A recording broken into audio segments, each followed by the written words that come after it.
Telugu Desam party కొమ్ము కాస్తున్న మాలామాదిగ నాయకులకి ఈ వేదిక నుంచి నేను పిలుపునిస్తున్నా.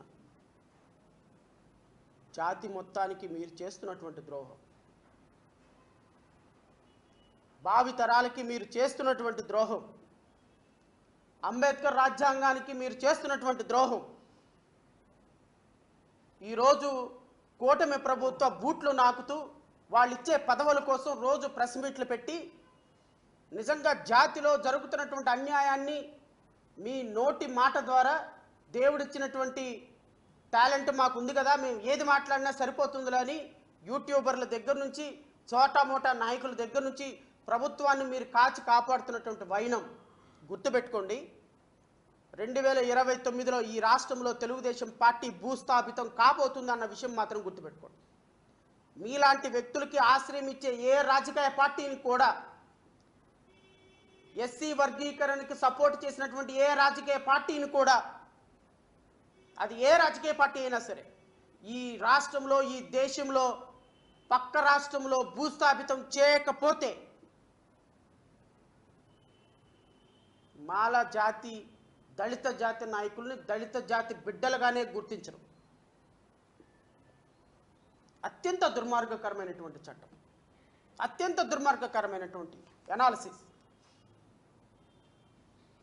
1956వ సంవత్సరం నుంచి ఈ సంవత్సరం వరకు కనీసం 2 రాష్ట్రాల్లో ఒక్క దళిత ముఖ్యమంత్రి అవ్వగలిగిన అవకాశం లేదే అని ఎందుకు ఆలోచించడం వల్ల ఆలోచన రాదా మనకి? ఎవడికి వాడు వెళ్ళిపోవటం, ఎమ్మెల్యే పదవి తెచ్చుకోవటం, ఎవడికి వాడు 4 సంవత్సరాలు పోరాటం చేయటం, ఎంపీ పదవి తెచ్చుకోవటం, ఎవడికి వాడు 4 సంవత్సరాలు పోరాటం చేయటం, కార్పొరేషన్ పదవి తెచ్చుకోవటం, మాల నాయకులను దండలో వేసుకోవటం, మాదిగ నాయకులను దండలో వేసుకోవటం, వెళ్ళిపోవటం, సాష్టాంగ పట్టం, 25 లక్షలు 30 లక్షలు తెచ్చుకోవటం, ఎలక్షన్ వరకు ప్రజలందరినీ వాళ్ళతో తిరగటం, 4 ప్రెస్ మీట్లు పెట్టడం. ఎంత దుర్మార్గం! ఈ జడ్జిమెంట్ మొత్తాన్ని ఆద్యుడిగా ఉన్నటువంటి ఒక ప్రముఖమైనటువంటి నాయకుడు ఇక్కడ ఉన్నటువంటి సృజనా చౌదరికి ప్రచారం చేశాడు మొన్నొచ్చి 1 టౌన్లో. బీజేపీ సృజనా చౌదరికి ప్రచారం చేశారు. అసలు ఈ చట్టాన్ని తీసుకురావడానికి ప్రధాన కారణం భారతీయ జనతా పార్టీ, పవన్ కళ్యాణ్.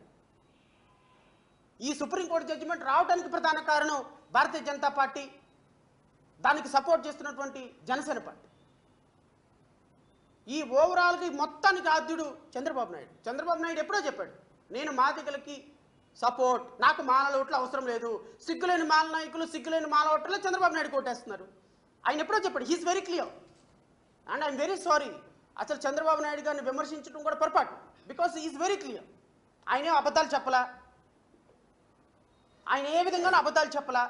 ఎస్, నేను మాలలకి వ్యతిరేకం, నాకు మాల ఓట్లు అవసరం లేదు, మాల నాయకులు దిక్కు లేకుండా సిగ్గు లేకుండా నా దగ్గరకు వచ్చి జోగాడుతున్నారు, మాల ఓటర్లు సిగ్గు లేకుండా 5,000 రూపాయలు తీసుకుని నాకు ఓటేస్తున్నారు, వాళ్ళ ఓట్లే అవసరం లేదు నాకు, నేను మాదిగలకు ఫేవర్, మాదిగల మధ్య చిచ్చు పెట్టాను, నేను రిజర్వేషన్కి వ్యతిరేకం కాదు, నేను వాళ్ళిద్దరి మధ్య క్లాసిఫికేషన్ నీకు అనుకూలమని ఆయన ఇప్పుడే చెప్పాడు. కానీ అర్థం కానిది ఎవరికై అంటే మాల నాయకులకి, అర్థం కానిది ఎవరికై అంటే మాల జాతిలో ఉన్నటువంటి ఓట్లేసే వాళ్ళకి, అర్థం కాని వాళ్ళు ఎవరైనా ఉన్నారంటే పాపం మాకు ఏమైనా భవిష్యత్తులో మాకు మెగా డిఎస్సి ఇస్తారు అని, మాకు జాబ్ క్యాలెండర్లు ఇస్తారని పాపం మోసపోయి ఓట్లు వేసినటువంటి నిరుద్యోగులకి. అల్టిమేట్గా ఈరోజు ఏం తెలిసింది? నేను ఓట్లు వేయొద్దని చెప్పినా నాకు ఓట్లు వేస్తున్న సిగ్గులేని మాల నాయకులారా, ఓట్లు వేయొద్దని చెప్పినా సిగ్గులేని మాల ఓటర్లారా, మీరు ఎన్ని చేసినా కూడా నేను చేసేదే అని చంద్రబాబు నాయుడు గారు చాలా వెరీ క్లియర్గా చెప్పినారు. నేను ఆయన అనటం కూడా పొరపాటు. ఐఎమ్ వెరీ సారీ, ఆయన అనకూడదు. ఎందుకు అంటే ఇట్స్ వెరీ క్లియర్. చట్టం విషయంలో వెరీ క్లియర్, రిజర్వేషన్ విషయంలో వెరీ క్లియర్, రాజ్యాధికారంలో వెరీ క్లియర్. ఎవరిని కూడా నేను సపోర్ట్ చేయను, ఇది నా రాజ్యం, నా తర్వాత నా కొడుకు లోకేష్గా ఉండాలి, నా లోకేష్ తర్వాత నా మనవడు నా రాజ్యాధికారంలోకి రావాలి, ముఖ్యమంత్రి పదవి మా జాతికి మాకు మాత్రమే సొంతం, లేదు అంటే చంద్రబాబు నాయుడు లేకపోతే జగన్మోహన్ రెడ్డి రావాలి తప్ప ఇంకొకరికి ఎవరికి రావద్దు అనే విషయంలో వాళ్ళు చాలా క్లియర్గా ఉన్నారు. క్లియర్గా లేదు మనమే సోదరులారు. ఇదిగో ఇలాంటి క్యాలిక్యులేషన్స్, రిజర్వేషన్స్ పాలసీ మీద ఈ విధంగా డేటా ఇచ్చి నేను అడుగుతున్నా, మరి ఇదే డేటా ఎందుకు మిగతా వర్గాల్లో తీరు, మిగతా కమ్యూనిటీస్లో తీయండి. మీడియా సెక్టార్లో ఎంతమందికి ఉన్నాయో తీయండి, మీడియాలో ఎవరున్నారో తీయండి, సినిమా ఫీల్డ్లో ఎంతమంది ఉన్నారో తీయండి. హాస్పిటల్స్, ఇంజనీరింగ్ కాలేజు, మెడికల్ కాలేజీలు, బిజినెస్ మ్యాన్లు, రియల్ ఎస్టేట్లు, A+ కాంట్రాక్టర్లు, భారతదేశంలో పేరు పొందిన కాంట్రాక్టర్లు, బిలియనియర్స్, మిలియనియర్స్, ఈ రాష్ట్రంలో కోట్ల రూపాయలు ట్యాక్స్ పే చేసేవాళ్ళు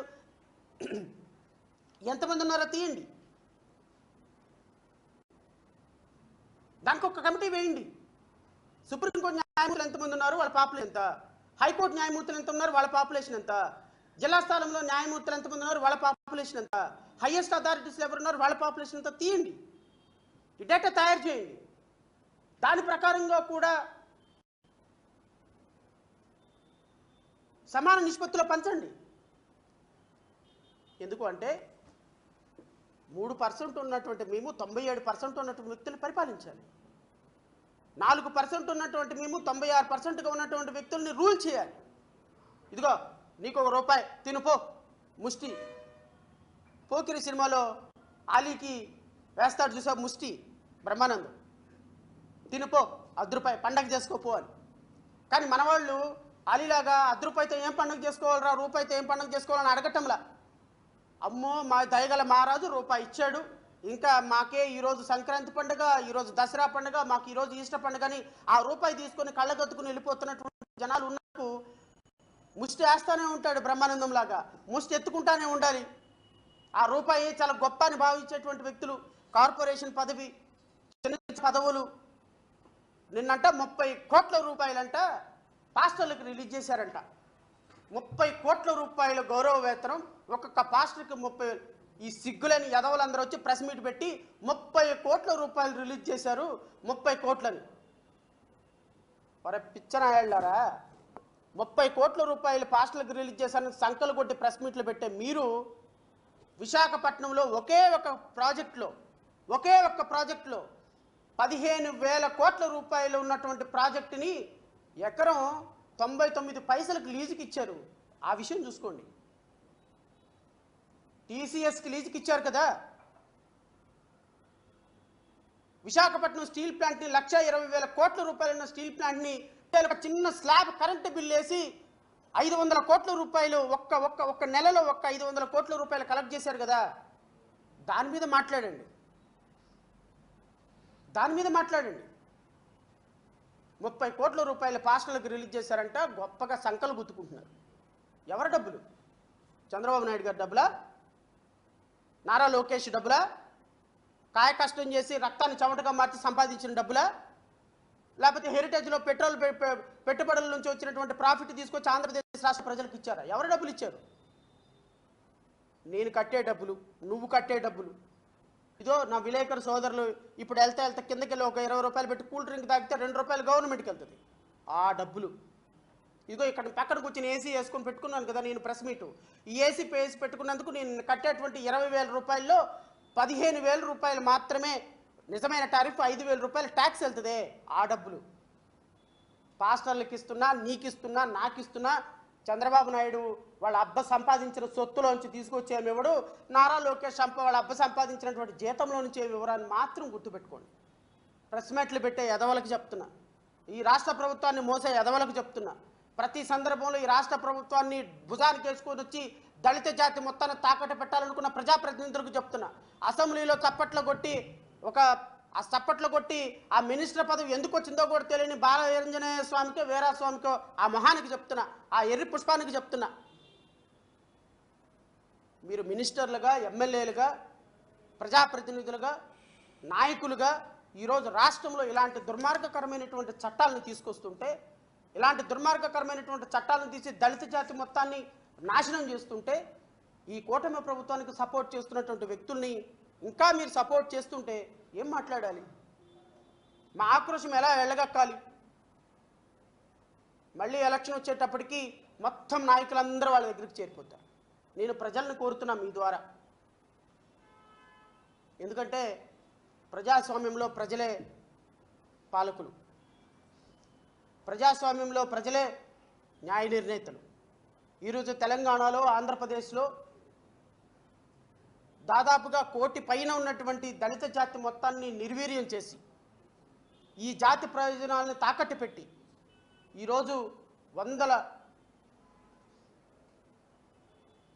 మంది రేపొద్దున కొన్ని కోట్ల మంది రోడ్డున పడటానికి కారణమైనటువంటి ఈ చట్టాలని ఖచ్చితంగా జై భీమ్రావ్ భారత్ పార్టీ ఖండిస్తుంది.